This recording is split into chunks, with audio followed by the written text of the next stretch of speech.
Peggy 16.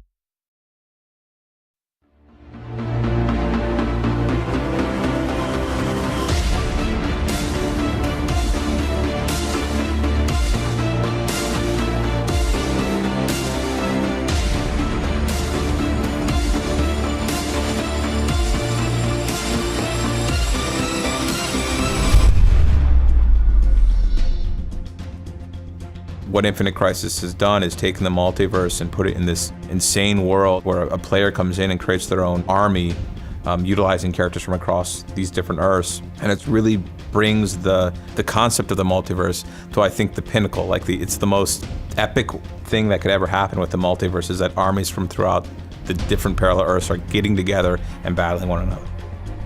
The technology in games has now reached a point where it can provide a very visceral, immersive experience for someone that's into this kind of content, and allowing you to almost feel like you're a superhero in the game itself. I think it was a huge jump for the medium, and I think that's why people gravitate towards it.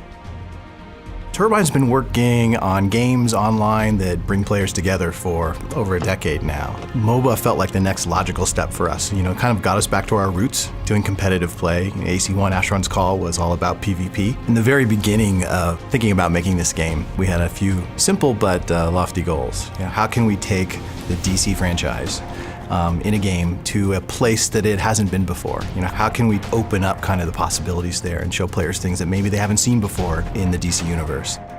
The DC universe is great for this game because it really puts no limits on what we can or can't do. You know, in other established sort of stories, there are sort of rules that you don't want to break for the characters. The good guys and bad guys don't mix.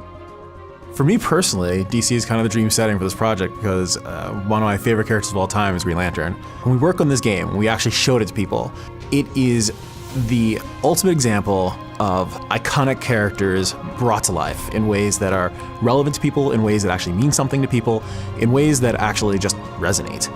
It really gets down to the heart of competitive play. We've been able to hone our engine and everything surrounding it to get to the point where responsiveness is really, really crisp. Players are able to compete at a high level of skill. One of the things that we introduced was this idea of sort of dynamic destruction of the environment, and a lot of which is, it definitely makes you feel super heroic when Gaslight Batman shoots his, ultimate skill all the way across the map, and you just see it, a trail of destruction as all these like mausoleums and things are being shattered. On top of that, there are these catastrophic events that can actually dramatically affect the outcome. We've been living in this crazy Infinite Crisis world for quite some time now, just amongst ourselves. It's been awesome seeing players get involved and really start taking over this game, and we hope everyone's having as much fun playing it as we've had building it, and we're not done yet. We're just getting started.